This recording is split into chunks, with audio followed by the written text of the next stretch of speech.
یہ مرزا انجینئر جیلمی، اسے ہمارے بہت سارے دوست سنتے بھی ہیں، اور جو اس کو سنتے ہیں ان کو پتہ ہے کہ اس کی تبلیغ کا مرکزی کردار جو گستاخی کا ہوتا ہے وہ بابے ہوتے ہیں۔ بابوں پہ اٹیک کرتا ہے وہ، اور دعوت یہ دیتا ہے جی کتابوں کا خدا اور بابوں کا خدا اور۔ دراصل ہم اہل سنت و جماعت ہم بابوں سے مراد لیتے ہیں اللہ کے پیاروں کو۔ ہم کہتے ہیں ایسے افراد جنہوں نے ساری زندگی اللہ اور اس کے رسول صلی اللہ علیہ وسلم کے دین کی تبلیغ کی، اللہ اور اس کے رسول کے دین پر لوگوں کو چلایا اور دین کی دعوت دی، ایسے لوگوں کو اہل سنت و جماعت کہتے ہیں کہ بابے، یعنی اللہ کی توحید کی تبلیغ کرنے والوں کو ہم بابوں کے لفظ سے تعبیر کرتے ہیں۔ کبھی آپ کسی اہل سنت و جماعت کے کسی بھی شخص سے، میں تو ایک ادنا طالب علم ہوں، آپ ہمارے بڑے سے بڑے عالم کے منہ سے بھی یہ نہیں سنیں گے کہ وہ کسی دھمال بھنگڑے ڈالنے والے کو، کسی چرس پینے والے کو، کسی بھنگ پینے والے کو، کسی اوٹ پٹانگ کام کرنے والے کو وہ اللہ کا ولی کہے گا۔ اہل سنت و جماعت کے ایک چھوٹے سے طالب علم سے لے کر ایک بہت بڑے عالم دین تک کبھی کسی نے بابے کی تعریف یہ نہیں کی کہ ہم بابے بھنگ پینے والوں کو کہتے ہیں، ہم بابے چرس پینے والوں کو کہتے ہیں، بلکہ ہم تو بابے انہیں کہتے ہیں جن کی زندگی کا لمحہ لمحہ اللہ اور اس کے رسول کی اطاعت میں گزرا ہوتا ہے۔ ہمارے بابے کون سے ہیں؟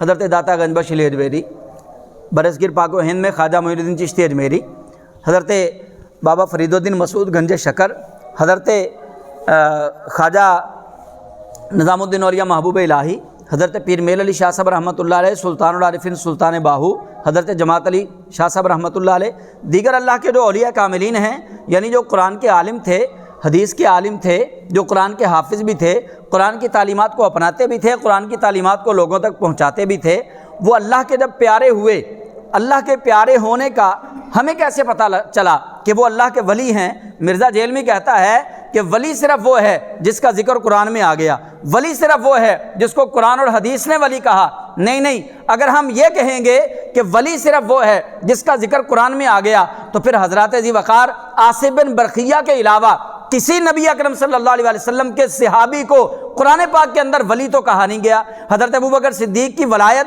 واضح طور پر قرآن سے ثابت نہیں ہے، تو کیا ہم حضرت ابوبکر صدیق کو پھر ولی نہیں مانیں گے؟ کیا ہم حضرت عمر کو پھر ولی نہیں مانیں گے؟ کیا ہم مولا علی مشکل کشا کو ولی نہیں مانیں گے؟ اس طرح اگر مرزا جہلمی کی تعریف پہ ہم جائیں گے کہ ولی وہ ہے جس کو قرآن نے ولی کہا، ولی وہ ہے جس کو حدیث نے ولی کہا، پھر تو بہت سارے لوگ اس تعریف سے نکل جائیں گے اور وہ ہیں اللہ کے ولی، ہم تو ان کے منکر بن جائیں گے۔ ولی کی تعریف جو قرآن نے کی ہے وہ یہ ہے کہ ولی وہ ہے الذین آمنوا وکانوا یتقون، جو اللہ پر ایمان لائے اور ایمان لانے کے بعد متقی بن جائے، وہ اللہ کا ولی ہے۔ اور رسول اللہ صلی اللہ علیہ وسلم نے ولی کی جو نشانی بیان فرمائی، صحیح بخاری کی یہ حدیث ہے جس کا میں اردو کے اندر چند الفاظ میں مختصر ترجمہ اور مفہوم آپ کو میں پیش کر رہا ہوں۔ صحیح بخاری کی یہ روایت ہے، نبی علیہ السلام فرماتے ہیں کہ ولی کی نشانی یہ ہے، اللہ کے قریبی ہونے کی نشانی یہ ہے کہ جس بندے سے اللہ کو محبت ہو جاتی ہے، اللہ جبریل امین کو بلاتا ہے اور جبریل کو کہتا ہے کہ جبریل ملائکہ میں اعلان کر دو، زمین و آسمان کے درمیان اعلان کر دو، اور زمین پر اہل ایمان میں اعلان کر دو کہ اللہ کو فلاں بندے سے محبت ہو گئی ہے، تم بھی اس بندے سے محبت کرنا شروع کر دو۔ فرمایا جبریل امین کے ذریعے اللہ اپنے اس پیارے کی محبت لوگوں کے دلوں میں ڈال دیتا ہے۔ اب مرزا انجینئر جہلمی سے یہ سوال ہے کہ مرزا جی تمہیں تو پتہ نہ چل سکا کہ سلطان باہو اللہ کے ولی ہیں یا نہیں، داتا گنج بخش علی حجویری اللہ کے ولی ہیں یا نہیں، تمہیں تو معلوم نہ ہو سکا کہ خواجہ معین الدین بابا فرید الدین مسعود اللہ کے ولی ہیں یا نہیں، ہم نے معلوم کر لیا، ہم نے حدیث رسول سے یہ سبق حاصل کر لیا کہ اللہ نے ایمان والوں کے دلوں میں ان اپنے پیاروں کی محبت صرف اسی لیے ڈالی ہے کہ اللہ بھی ان سے پیار فرماتا ہے، ورنہ تو ان کی محبت آپ میں سے جتنے آپ دوست بیٹھے ہیں، کبھی اجمیر شریف سے خواجہ معین الدین چشتی اجمیری نے آپ کو خط لکھا؟ آیا کسی کو خط؟ آپ پھر محبت کیوں کرتے ہیں ان سے؟ کبھی پاک پتن سے خواجہ بابا فرید الدین مسعود گنج شکر کی طرف سے خط آیا؟ نہیں۔ داتا صاحب نے کبھی خط بھیجا؟ نہیں۔ کوئی نسل در نسل خط پہنچا؟ یقیناً نہیں۔ اللہ والوں سے محبت کیوں ہوتی ہے؟ آج بھی یہی نشانی ہے۔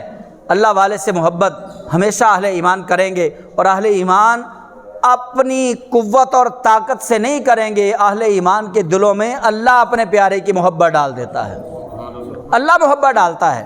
کریم نے جبریل کا دشمن اپنا دشمن قرار دیا، میکائیل کا دشمن اپنا دشمن قرار دیا۔ تو آئیے اب حدیث رسول کا ایک جملہ آپ کو سناتا ہوں، پھر آگے چلتے ہیں۔ نبی پاک علیہ السلام نے فرمایا من عادى لی ولیا فقد آذنته بالحرب۔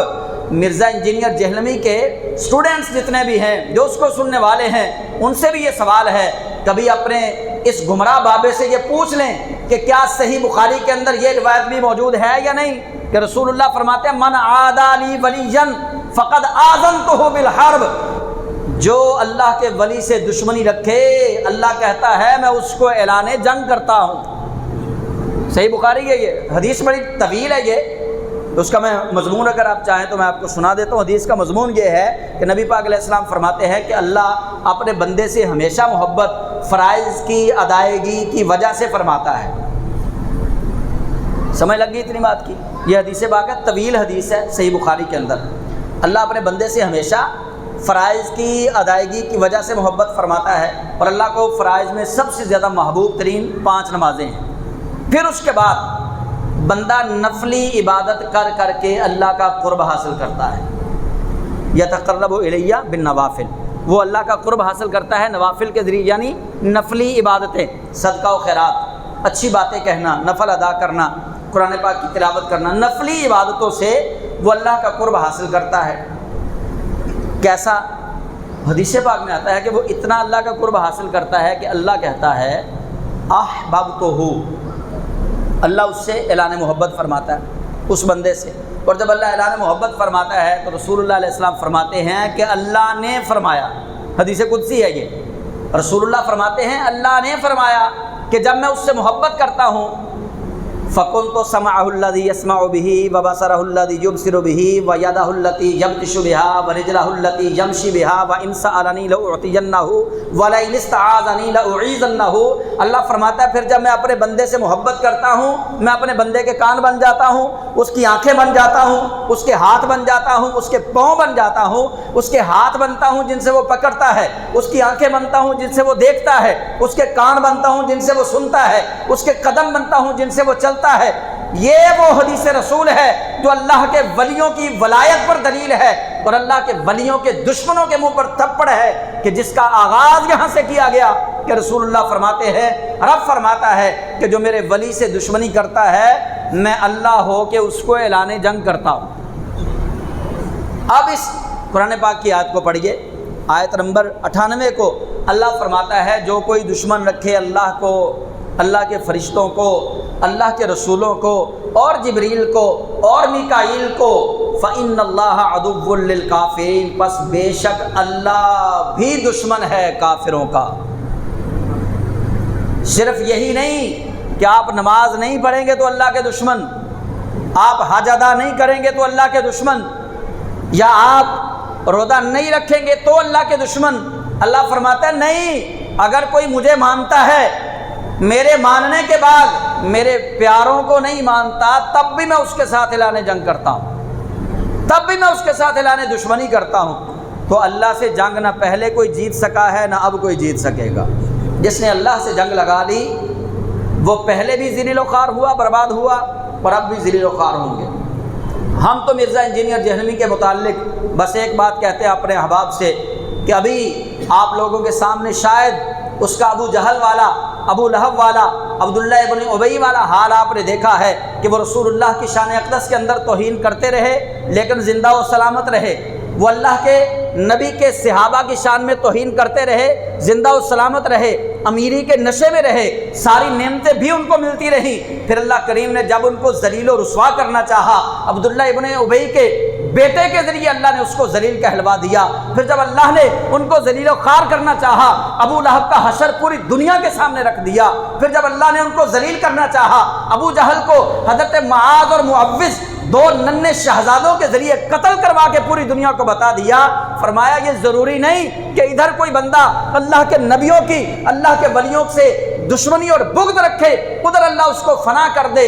فرمایا یہ بھی ہوتا ہے کہ اللہ کبھی کبھی اپنے دشمنوں کو ڈھیل دے دیتا ہے، اللہ زمانے والوں کو ان کا عبرتناک انجام دکھانا چاہتا ہے۔ ابھی تو مرزا انجینئر جہلمی کی رسی کو اللہ نے ڈھیلا چھوڑ رکھا ہے، اور جس دن اللہ رب العزت اس رسی کو کھینچے گا پھر دنیا اس جہلمی کا حشر دیکھے گی، اور اس کے ماننے والوں میں جس کے حصے میں ایمان ہوا وہ بھی توبہ طائب ہوں گے۔